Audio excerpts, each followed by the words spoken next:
क्षीरेश्वरम, हे भगवान शंकर, आप ऋण, पातक, दुर्भाग्य और दरिद्रता आपकी निवृत्ति के लिए तथा संपूर्ण पापों का नाश करने के लिए मुझ पर प्रसन्न हुई है। मैं दुख और शोक की आग में जल रहा हूँ, संसार भय से पीड़ित हूँ, अनेक प्रकार के रोगों से व्याकुल और दीन हूँ। क्षीरेश्वर, मेरी रक्षा कीजिए। देव देवेश्वर, सबको निर्भय कर देने वाले महादेव जी, आप यहाँ पधारिए और मेरी की हुई इस पूजा को पार्वती जी के साथ ग्रहण कीजिए, मेरा मंगल करिए। महादेव शिव शंभो।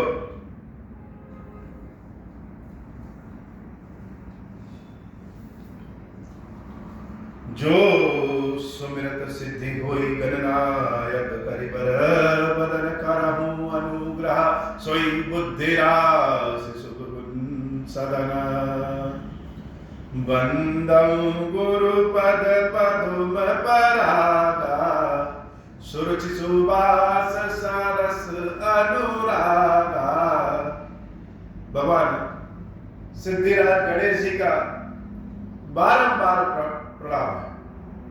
गणेश जी के पैर को जितनी बार छूइए उतनी बार कम है। गणेश जी की महिमा ही ऐसी। और क्षीरेश्वर के जो गणेश जी हैं उनकी महिमा तो और अद्भुत। इसलिए जब भी हम कथा शुरू करते हैं तो हम क्या, सारा जगत गणेश जी को पूजा करता है। सारा जगत प्रथम पूज्य गणेश जी को मानता है और गणेश जी प्रथम पूज्य है। तो मानस में गणेश जी की अर्चना के तो अनेक पद हैं, लेकिन जो शुरू में ही है, जो सुमिरत सिद्धि हुई, जिसके नाम के सुमिरण करने से सिद्धि प्राप्त हो जाए, व्यक्ति सिद्ध हो जाए, वह कौन है? वह गणनायक करिबर बदन, वो भगवान गणेश जी। बुद्धि की राशि में निवास करने वाले सिद्धि के स्वामी सिद्धिराज गणेश जी की छवि अनुपम। भगवान गणेश जी का हर स्वरूप बड़ा सुंदर है, लेकिन इस क्षीरेश्वर धाम में जो श्री सिद्धिराज गणेश जी के नाम से अपने स्थान पे निवास करते हैं, उनका रूप तो अद्भुत। और तो और बाबा इस समय थोड़े से मोटे हो गए। सिद्धिराज गणेश जी खीर खा के, लड्डू खा करके जैसे आए थे उनसे ज्यादा इस समय मोटे हो गए। आनंद स्वरूप, देखने से ही मंगल स्वरूप। तो कथा की शुरुआत में ही सिद्धिराज गणेश जी को नमन कर ले। उसके बाद किसका नमन है? उसके बाद वंदन गुरुपद। श्री तुलसीदास जी ने रामचरितमानस में सबकी वंदना की, यहां तक कि दुष्टों की भी वंदना कर दी, किसी को छोड़ा नहीं। कोई यह नहीं कह सकता है कि तुलसीदास जी ने हमको छोड़ दिया। सबकी वंदना की, दुष्टों की क्यों वंदना की? कि भैया आप सबको वंदना कर रहे हैं, आप सब अपने स्थान पर बैठे रहे, हमको अपना काम करने दीजिए। अगर कोई दुष्ट समस्या नहीं उत्पन्न कर रहा है तब वह बड़ा अच्छा है। तो दुष्टों का भी जो तुलसीदास जी वंदना करते हैं, वह गुरु की वंदना कैसे न करें? तो गुरु की वंदना में वंदम गुरुपद पदुम परागा, सुरुचि सुभाष सरस अनुरागा। और मेरे गुरुदेव कौन है? मेरे गुरुदेव तो श्री हनुमान जी महाराज, जिनकी कृपा से यह ओम श्री राम का मंत्र मिला, जिनकी कृपा से स्वयं भगवान उस ओम श्री राम के मंत्र के वशीभूत होकर के यहाँ स्थापित। तो उन गुरुदेव के चरणों को बारंबार प्रणाम। हनुमान जी तो हनुमान जी हैं, लेकिन हनुमान जी महाराज की वंदना किस लिए? गुरु के रूप में कि हे प्रभु आप ही गुरु। उसके बाद जो हम वंदना करते हैं वह मंगल भवन अमंगलहारी उमा सहित जय जपत पुरारी। यह कौन है? यह स्वयं रामचंद्र जी हैं। मंगल भवन, जो मंगल करे, अमंगल का नाश करे, और जिसका नाम स्वयं उमा सहित जय जपत पुरारी, देवी पार्वती के साथ भगवान शंकर जो स्वयं नाम लेते हैं, वह कौन है? वह रामचंद्र जी। तो प्रथम वंदना सिद्धिराज गणेश जी की। क्यों? प्रथम पूज्य की छवि ऐसी है, दुलारे हैं। द्वितीय वंदना गुरुदेव के चरणों की। तृतीय वंदना जो ब्रह्मा के भी ब्रह्मा है, जो हमारे भगवान क्षीरेश्वर महादेव के आराध्य है, और जिनके पास सब कुछ जाकर के विश्राम हो जाता है, जिनको हम राम कहते हैं, उनकी वंदना। अब किसकी वंदना? अब सुमिर शिवा शिव पाई पसाओ। सुमिर शिवा शिव, किसका सुमिरन? शिवा अर्थात माता पार्वती की। जितनी महिमा गाया जाए कम है। शिव अर्थात भगवान क्षीरेश्वर महादेव की। उन भगवान क्षीरेश्वर महादेव और क्षीरेश्वरी देवी के कृपा से सुमिर शिवा शिव पाई असाओ, मैंने प्रसाद पाया। किस चीज का प्रसाद पाया? यह राम कथा का प्रसाद पाया। उनकी कृपा के बिना राम कथा संभव नहीं है। अनेक कारण है कि भगवान शंकर की कृपा के बिना राम कथा संभव नहीं। एक तो कारण यह है कि उनकी कृपा जब होती है तब राम कथा का हृदय से उद्भव होता है। तो ये तो कौन राम कथा कह पाएगा? एक पेज दे दिया जाए पढ़ने के लिए, बोलने के लिए, तो मुंह से आवाज नहीं निकल पाती। और भगवान शंकर की कृपा है कि रामचरितमानस कौन है? अगम में है रामचरितमानस, जिसकी गणना नहीं की जा सकती, जिसके बारे में भाष्य लिखा नहीं जा सकता। बहुत लोग लिखने वाले आए, बहुत लिखे, लेकिन फिर भी लगता है कम है। यह कथा किसके प्रभाव से? उन भगवान शंकर और देवी पार्वती की सुमिरन करने से उनके प्रसाद के फल स्वरूप हमको प्राप्त हुआ। अब कथा आ भी गई, बोलने भी आ गया, सुनने वाले भी लोग हैं, लेकिन अगर समय न रहे, व्यक्ति सांसारिक कार्यों में उलझा रहे, भगवान सामने आकर के थोड़ी चोट करते हैं, हुआ तो किसी को किसी सांसारिक काम में उलझा दे, तो सांसारिक कार्यों में व्यक्ति उलझ जाए तो समय ही नहीं मिलेगा, मन ही नहीं खाली होगा, तो राम कथा कैसे हृदय से निकलेगी? इसलिए सुमिर शिवा शिव पाई बसाऊं, वर्णौ राम चरित चित चाहूं। भगवान रामचंद्र जी के चरित्र का अपने चित्त से जो वर्णन कर रहे हैं, यह भगवान शंकर और माता पार्वती की कृपा। यहां तक तो हमारी कथा की वंदना चली। अब क्या है? संसार किससे शुरू होता है? संसार ही भवानी शंकर से शुरू होता है। देवता त्राहि माम कर रहे हैं, क्योंकि भगवान शंकर किसी के ऊपर अपनी कृपा नहीं कर रहे। और भगवान शंकर कब तक कृपा नहीं करेंगे? तब तक कृपा नहीं करेंगे जब तक कि उनके बगल में भवानी आकर के बैठ न जाए। तो जो गलती सबने किया,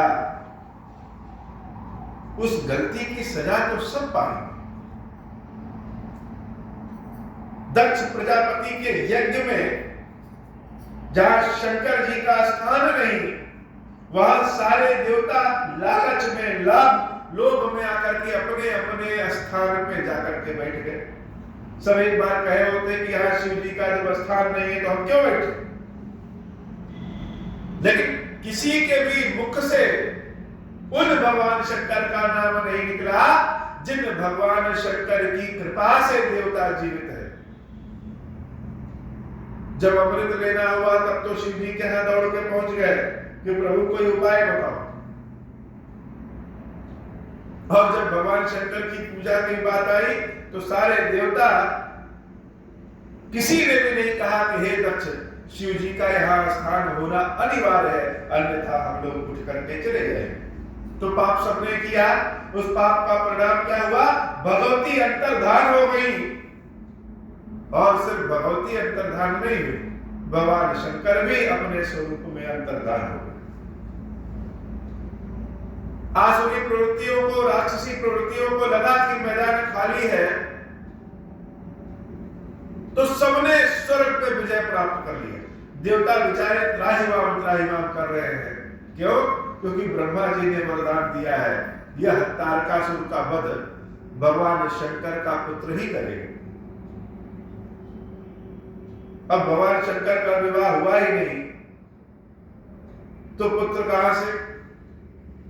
इसलिए संसार में सुख कहां से आता है? पानी ग्रहण जब कीन महेशा। पहला उत्सव क्या है? पहला उत्सव भगवान शंकर माता पार्वती का विवाह है। घोर कालरात्रि है, लेकिन उस घोर कालरात्रि में एक सूरज कहां से दिखा? जब शिव जी का और पार्वती जी का विवाह हो गया। पानी ग्रहण जब कीन महेशा, हिय हर्षे तब सकल सुरेशा। अर्थात हृदय में आनंद की प्राप्ति हुई। अभी तक तो सारे देवता लोग बनावटी हंसी हंस रहे थे, लेकिन जब शंकर जी पार्वती जी का विवाह हुआ तो लगा उत्सव है। क्यों उत्सव है? क्योंकि सब स्वार्थ में रत है। शिव जी का विवाह होगा तो उससे जो पुत्र पैदा होगा वह पुत्र हम सारे देवताओं की रक्षा करेगा। तो जहां अपना लाभ मिलने वाला होता है, चाहे वह लाभ रेगिस्तान में मिले, चाहे जंगल में मिले, चाहे समुद्र में मिले, चाहे कहीं मिले, जहां अपना लाभ हो रहा है वह अपने आप अच्छा लगने लगता है। तो पानी ग्रहण जब कीन महेशा, हे हर्षे तब सकल सुरेशा। शिव जी पार्वती जी की जब विवाह हो गया तो सब आनंद में आए। संसार की शुरुआत ही शंकर पार्वती के विवाह से हुई। और जब संसार में आएंगे, संसार में आए ही नहीं तो क्या जाने, लेकिन जब इस भव में आएंगे, संसार में आएंगे, तब अनेक चुनौतियां हैं। व्यक्ति जिए तो कैसे जिए, आगे बढ़े तो कैसे बढ़े। क्षण क्षण पे पाप का फल, क्षण क्षण पे पुण्य का फल। पाप और पुण्य के बीच में जद्दोजहद में फंसा तो जिए कैसे? कमजोर आदमी, दुर्बल आदमी को कौन जीने देता है? दुर्बल व्यक्ति चाहेगा कि हम आराम से जिए तो लोग जीने नहीं देंगे। कौन जीने देगा दुर्बल व्यक्ति? जो शारीरिक रूप से कमजोर होता है, बीमारियां भी उसको धर दबोचती, यह संसार को पहले दबोचता है। तो संसार में तो प्रवेश कर गए, और संसार में श्रुतियों ने, सिद्धांतों ने, शास्त्रों ने लिख दिया कि यह पाप है और यह पुण्य है, यह करना चाहिए और यह नहीं करना चाहिए। लेकिन बहुत से कर्म ऐसे हैं जो हम करना चाहते हैं लेकिन कर नहीं पाते, और बहुत से कर्म ऐसा है जो हम नहीं करना चाहते फिर भी करना पड़ जाता है।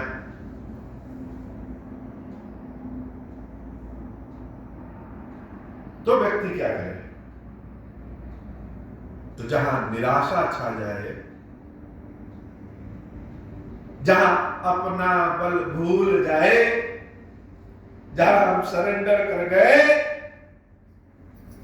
वहां पे श्री हनुमान जी महाराज की शक्ति याद आती है। भगवान शंकर के स्वरूप श्री हनुमान जी महाराज, कवन सो काज कठिन जग माही। इस संसार में किसी के लिए कोई भी कार्य कठिन नहीं, सिर्फ हनुमान जी के लिए नहीं, किसी के लिए जो नहीं होई तात तुम पाहि। अगर आपकी कृपा हो जाए बाबा, राम काज लगी तब अवतारा। जब राम के कार्य के लिए अर्थात परोपकार के कार्य के लिए, समाज कल्याण के कार्य के लिए जब खड़े होंगे तो कमजोर से कमजोर व्यक्ति भी ऐसा मजबूत होकर के खड़ा हो जाएगा कि स्वयं जैसे हनुमान जी महाराज उसके अंदर समाहित।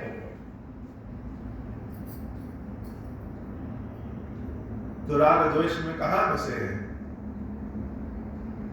राग द्वेष में फंसे इसलिए है क्योंकि अपना कार्य करना चाहते हैं, अपने कार्य में तो फंसे रहेंगे, लेकिन राम काम के लिए जब आगे निकलेंगे तो कहीं राग द्वेष नहीं मिलेगा। तो आगे यह चौपाई पढ़ते हैं कि कमन सुकाज कठिन जग बाही, जो नहीं होई तात तुम पाही। राम काज लगी तब अवतारा, सुनत ही वयम पर अवतारा। हे महादेव, इस जगत में, इस जीवन में न कोई कार्य कठिन है, न ही कोई कार्य संभव है भैया। सारे कार्य सरल और संभव हो जाते हैं बाबा, अगर आपकी कृपा हो जाए। तो कथा कहां तक पहुंची? कथा पहुंची कि नारद जी को बार बार भगवान शंकर ने विनती करके कहा, क्या कहा कि यार नारद जी, जो अपनी महिमा का बखान आपने मेरे सामने किया है, इस तरीके से कभी भी भगवान विष्णु के समक्ष न करिएगा। बार बार बिनवहु मुनि तो, ऐसे उससे नहीं किया, विनती करके किया कि बार बार विनती कर रहे। लेकिन नारद जी को क्या लगा? नारद जी को लगा कि अब शंकर जी हमसे जलने लगे। विष्णु भगवान से मुलाकात होती है और भगवान विष्णु से मिलते ही नारद जी ने अपने सभी मान चरित्र को तुरंत सुना दिया, जिसके लिए श्री जी ने मना किया था।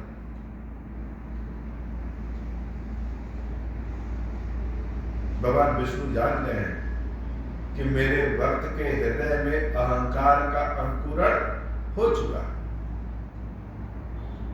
तो बिना किसी करवा के जितनी जल्दी हो सके उतनी जल्दी यह अंकुरण जो अहंकार का है अपने भक्त के हृदय से हमें नोच फेंकना है। तो माया करते हैं। नारद जी महाराज भगवान विष्णु से जब मिलकर के जाते हैं तो बिरचे उमग बहु नगर तहि सत जो जन विस्तार, श्रीनिवास कुरते अधिक रचना विविध प्रकार। एक नगर मिला जो बड़ा सुंदर नगर। नगर में प्रवेश किए नारद जी, देख रहे हैं इतना बढ़िया सजावट हुई है। पता चला कि उस नगर के जो महाराज है उनकी पुत्री का विवाह है।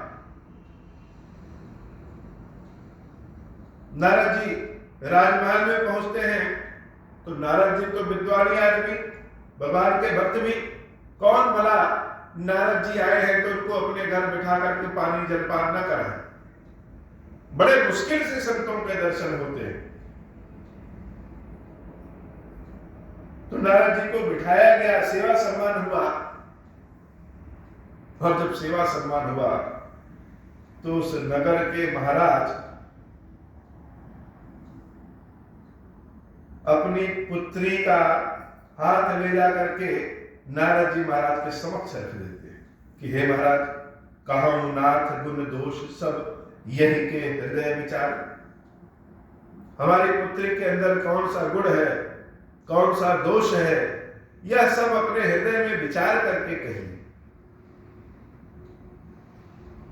तो मन कहां से कहां पहुंच जाता है, कोई जाग नहीं पाता। व्यक्ति सोया हुआ है, जो कभी आंखों से देखा नहीं, जो कभी मन में सोचा नहीं, वह भी स्वप्न में चला आता है।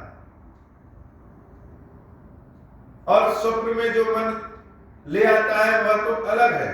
बैठे बैठे चित्त कहां से कहां पहुंच जाएगा। भगवान शंकर को जलाभिषेक कर रहे हैं, जल चढ़ा रहे हैं, और अचानक से मन चला गया कि यह जल तो बड़ा शीतल है। अब शीतल सबसे मन ने पकड़ लिया, कहा कि बद्री विशाल जी में गंगा जी जहां है वहां बड़ी शीतल है। मन तुरंत बद्री विशाल पहुंच गया। शिव जी को जल चढ़ा ही रहे हैं, लोटे का जल अभी खत्म नहीं हुआ, लेकिन मन कहां पहुंच गया? मन बद्रीनाथ पहुंच गया। बद्रीनाथ जब पहुंचा तो बद्रीनाथ पहुंचने के बाद बद्रीनाथ को गया भूल, और मन पहुंच गया हिमालय की सुंदर वादियों में। तो मन कैसे भटकता है? मन कहां भटकता है? अचानक फिर हृदय ने काम किया तो मन को हिमालय की वादियों से निकाल करके उस जो भगवान शंकर का जलाभिषेक कर रहे हैं उस लोटे को पकड़ के ले आएंगे। तो मन कब किसका कहां चला जाए कोई नहीं जानता। यह रिलेशन ढूंढता है, एक चीज सोचेंगे उसी से जुड़ा हुआ हर चीज को पहुंच जाएगा। तो जब हाथ देखा नारद जी ने उस कन्या का, तो हाथ देख करके जान गए कि इस कन्या से जो विवाह करेगा, वह पहली बात यह है कि वह चिरंजीवी हो जाएगा, अमर हो जाएगा। देख के रूप मुनि बिरत विसारी, बड़ी बार लगी रहे निहारी। एक तो कन्या का रूप ऐसा कि मुनि नारद बार बार देख रहे, और देखने के बाद जब लक्षण देखा, लक्षण तासु बिलोक की भुलाने, और हृदय हर्ष नहीं प्रकट बखाने।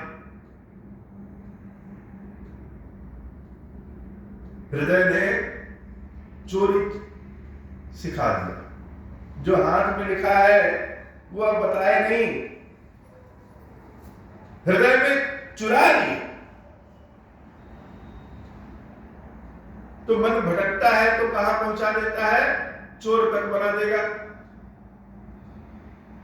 अब नारद जी जान गए हैं कि यही बरई, जो यही बरई अमर सोई हुई।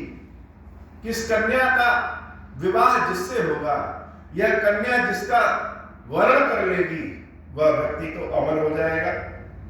यहां तक कि समर भूमि तहे जीत न कोई, युद्ध के मैदान में भी कोई उसको जीत नहीं पाएगा। और जिस का भी यह कन्या वर्ण करेगी, सेवा ही सकल चराचरता ही, समस्त संसार उसकी सेवा करने लगेगा। बर इसी निधि कन्या जाए, जहां पे भी कन्या जाए। तो नारद जी महाराज हाथ तो देखे कन्या का, लेकिन लक्षण सब विचार उर राखे, और कछुक बनाई भूप सन भाषा। जो असली बात थी वह हृदय में रख लिए, और महाराज शील निधि को कुछ भी इधर उधर की बातें बना करके समझा दी और वहां से चले गए।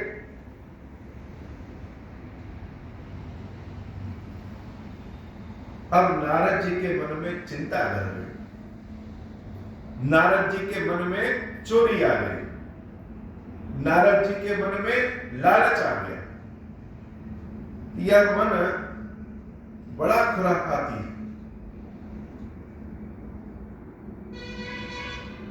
जब किसी चीज की लालच करने लगता है यह मन, तो व्यक्ति से चोरी भी करवा देता है, व्यक्ति से झूठ भी बुलवा देता है, और उसके बाद वकील की तरह यह मन व्यक्ति को समझा भी देता है कि यह हम इस कारण किए, भला ही भला।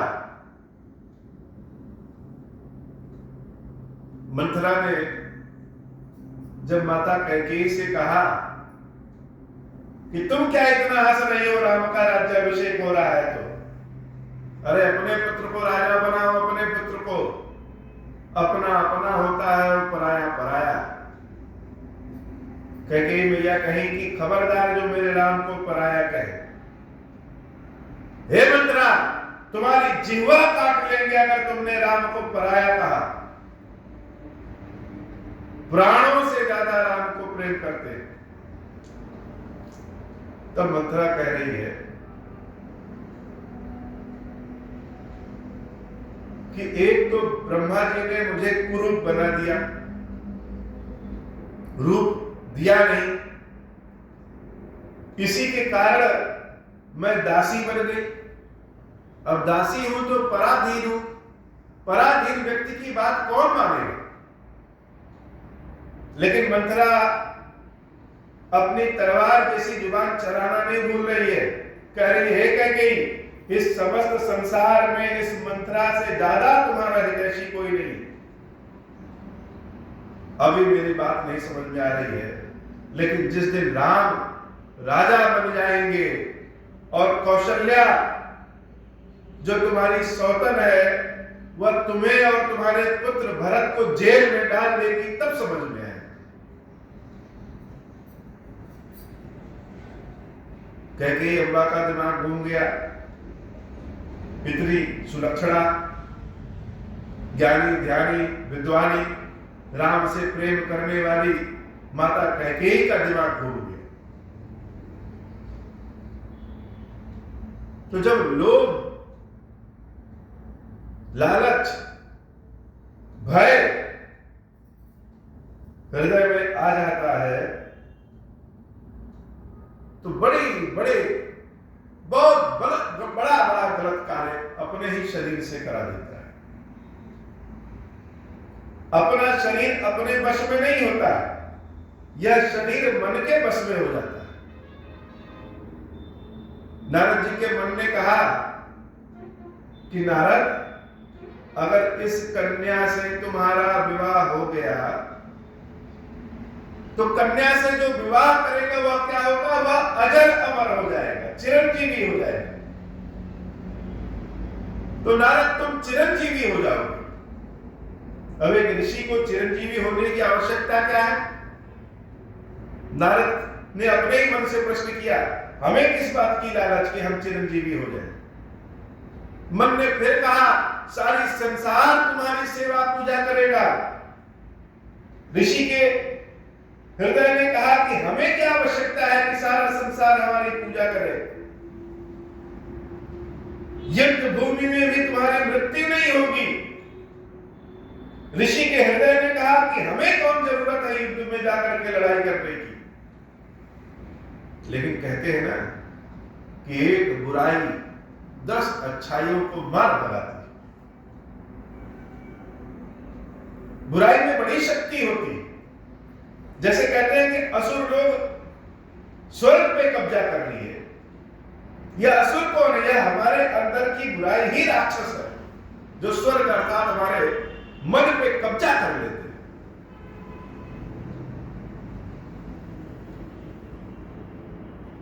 अंत में नारद जी स्वयं से हार गए। जब मन ने यह कहा, है नारद, तुम कह रहे हो कि तुम्हारी उम्र बढ़ जाएगी, चिरंजीवी हो जाओगे, तो क्या फायदा? अरे जब जीवित रहेंगे तभी तो नारायण नारायण कहेंगे। जीवन पर्यंत तुम नारायण नारायण करोगे, हमेशा के लिए। सोचो कितनी अच्छी बात है। यह मन बड़ा कुटिल है। यह हमारे अंदर के प्रेम को सामने रख देता है कि इस कारण नहीं तो इस कारण कर लो। नारद जी वही फंस गए। उनको समझ में आ गया कि हाँ, बात तो सही है। अगर हम हमेशा के लिए अमर हो जाए तो अपने भगवान के नाम का सुमिरन तो और अच्छे तरीके से करें। अब नारद जी के मन में धीरे कुटिलता ने प्रवेश किया। लक्षण सब विचारे उन राखे, कछुक बनाई भूप सन भाषे, सुता सुलक्षण कहि नृप जाहि, सुता सुलक्षण कहि नृप पाहि, नारद चले सोच मन माही। कौन सा उपाय करे यह कन्या हमसे विवाह करे? कौन सा उपाय करें कि यह कन्या हमसे विवाह कर ले? करम जाई सुई जतन विचारी, जह प्रकार मोहि बरै कुमार। तो एक भक्त, एक ज्ञानी, एक ऋषि जो कभी किसी बात का जतन नहीं करता था, केवल मुख से नारायण नारायण नारायण नारायण करके भगवान के नाम का सुमिरन करता है, वह अब क्या सोचने लगा? वह भगवान से दूर होकर के यह सोच रहा है कि किस जतन, किस विधि से हम इस कन्या से विवाह कर लें। उपाय क्या करें कि यह कन्या हमारा वर्ण कर ले?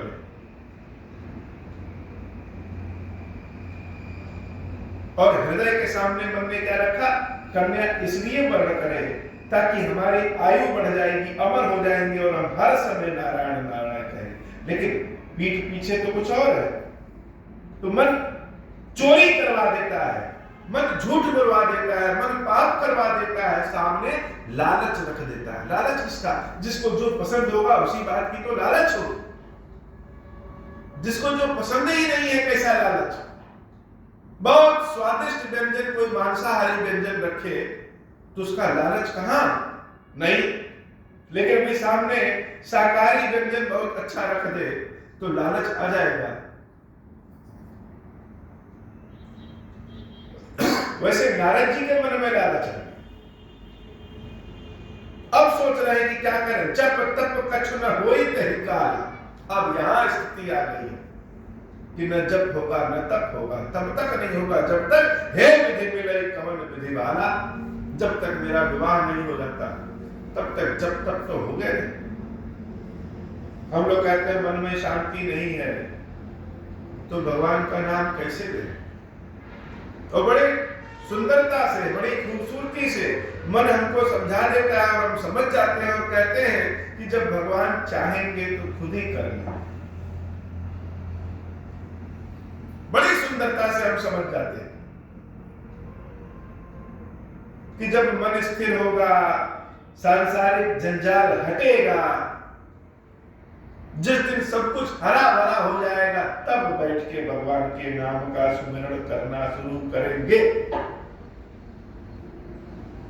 यह तो उलझाने वाली बात है। तो नारद जी जैसा भक्त भी आज यह कहने लगा कि जब तक विवाह नहीं होगा प्रभु तब तक जब तक कछु हो नहीं सकता। इसलिए बहुत पतली सी लाइन खींचता है यह मन, इसलिए समझा भी देता है।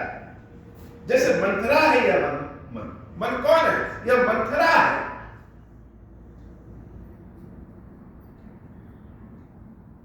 यह समझा देता है। यह भाषण की शैली इसकी बड़ी अच्छी है। मन ने नारद को समझा दिया कि अभी नहीं हो सकता जब तक विवाह नहीं करो। विवाह कर लो, उसके बाद तो आराम से नारायण नारायण करते रहना। अब क्या करें? नारद जी के मन में यह विचार आ गया, यही अवसर चाहे परम शोभा रूप विशाल। कि वह कन्या कैसे वर्ण करेगी? जब हमारा रूप बड़ा सुंदर हो जाए। जो गिलो की रिझे कुंवर तब मेले जयमाल। जब मेरा रूप इतना सुंदर हो जाएगा तो कुछ करने की आवश्यकता ही नहीं है, वह कन्या मेरा वर्ण स्वयं कर देगी। यह नारद जी की कथा नहीं है, यह हम सब की कथा है। नारद जी के मन में विचार आया कि रूप सुंदर बना लेंगे, कन्या वर्ण कर लेगी। कन्या वर्ण कर लेगी तो क्या होगा? तब हम अजर अमर हो जाएंगे। अजर अमर होकर के क्या होगा? तब आराम से, कोई चिंता नहीं, कोई क्लेश नहीं, कोई परेशानी नहीं, किसी रुपया धन संपत्ति की कमी नहीं। जब कमी नहीं रहेगी तो क्या करेंगे? तो एकदम अच्छे से बैठ के नारायण नारायण नारायण कहेंगे। लेकिन जब ऐसा सब कुछ हो जाता है तो नारायण भूल जाते हैं। अभी तो मन ने नारायण का एक लेवल आगे लगाया है कि कहीं नारद समझ जाए, उससे पहले जान ले कि नहीं, नारायण नारायण करने के लिए सब हम कर रहे हैं। हम सब भी ऐसे सोचते हैं कि घर बन जाए, पैसे रुपए चिंता खत्म हो जाए, निश्चिंत हो जाए, तब भगवान की सेवा पूजा करेंगे। हो तो भगवान से क्या कहते हैं? भगवान यह काम हमारा करा दो। जब करा दोगे, क्यों करा दो? इसलिए करा दो कि करा दो तो हम निश्चित हो जाएंगे, तब जाकर के तुम्हारी सेवा पूजा करेंगे। तो नारद जी के मन में क्या आया कि सुंदरता, रूप को सुंदर बना ले। अब रूप को सुंदर कैसे बनाए? तो भक्त के पास भगवान के अलावा और कौन है? भक्त के पास तो सिर्फ भगवान है। लड़ना हो तो भगवान, कुछ मांगना हो तो भगवान, कुछ देना हो तो भगवान, झूठ बोलना है तो भी भगवान का ही सहारा लेके झूठ बोलते हैं, किसी को ठगना हो तो भी भगवान का सहारा लेके ठगते हैं, परोपकार करना है तो भी भगवान की ही कृपा है। तो भक्तों के पास भगवान के अलावा और कुछ हो भी नहीं करता। नारद जी महाराज के मन में लगा कि रूप लेना है तो कहां पहुंचे, सीधे भगवान हरि के पास पहुंचे। हरि का रूप अगर हम ले लें तब वह कन्या हमको कैंसिल नहीं कर सकती। तो नारद जी कहां पहुंचे, नारद जी भगवान विष्णु के पास पहुंच गए कि भगवान हमारी सहायता आप ही कर सकते हैं और कोई नहीं कर सकता आपके अलावा हमारी सहायता हो। तो हम सब भगवान विष्णु के पास, भगवान के पास मांगने पहुंच जाते हैं कि हमारा काम ये करा दो, हमारा काम ये करा दो, हमारा ये काम ये करा दो। लेकिन कभी भगवान से यह नहीं मांगते हैं कि हे भगवान खुशी दे दे। क्यों? ध्यान ही नहीं जाता है। कोई काम हम किस लिए कराना चाहते हैं, ताकि उससे संतुष्टि मिले, खुशी मिले।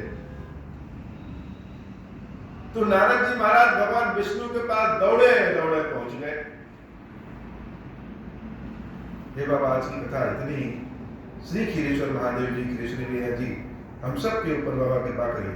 महादेव शिशु अब हो प्रसन्न प्रभु मोह पर, नाथ दीन पर नेहु, निज पद भगति देहु प्रभु, पुनि दूसर बर देहु। तब माया वश जीव जड़, संतत फिरहि बुलाना, हम पर क्रोध न करिय प्रभु, कृपा सिंधु भगवान। शंकर दीन दयाल, अब हम पर हो कृपाल, साप अनुग्रह होई जहि विधि, नाथ थोरहि काल। दीन दयाल बिरुद संभारी, हरहु नाथ मम संकट भारी। जय विधि होई नाथ हित मोरा, करहु सुबेगी जानी दास मैं तोरा। राम राज बैठे त्रैलोका, हर्षित भय गए सब शोका। जे सकाम नर सुनहि जगावहि, सुख संपत्ति नाना विधि पावहि। जो इच्छा करि हऊँ मन माही, हरि प्रसाद कछु दुर्लभ नाही। मंगल भवन अमंगल हारी,